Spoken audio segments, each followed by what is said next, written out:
Hi weavers, welcome to one India Telugu.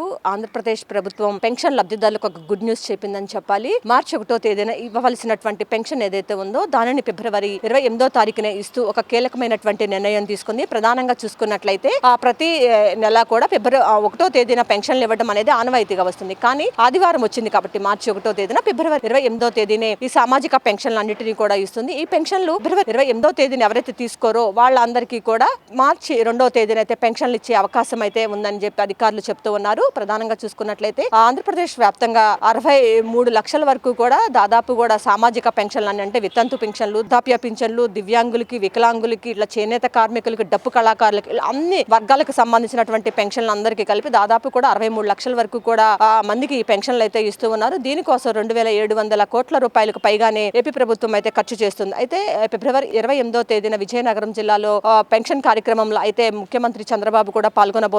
ప్రధానంగా ప్రతి నెల కూడా ఒక్కొక్క ప్రాంతంలో ఆ పెన్షన్ కార్యక్రమంలో ముఖ్యమంత్రి చంద్రబాబు పాల్గొంటూ వస్తున్నారు. సో ఈ నేపథ్యంలో విజయనగరం జిల్లాలో అయితే ఆయన పాల్గొంటారని అధికారులు అయితే చెప్తూ ఉన్నారు. ప్రధానంగా చూసుకున్నట్లయితే ఒక రోజు ముందుగానే ఏపీలో అందరి పెన్షన్ లబ్ధిదారులందరికీ కూడా పెన్షన్ అయితే చేతికి అందబోతుంది. ఇది కూడా ఉన్న పరిస్థితి. కెమెరా పర్సన్ వెంకట్తో Lakshmi, one India news Telugu, Vijayawada. Subscribe to One India and never miss an update.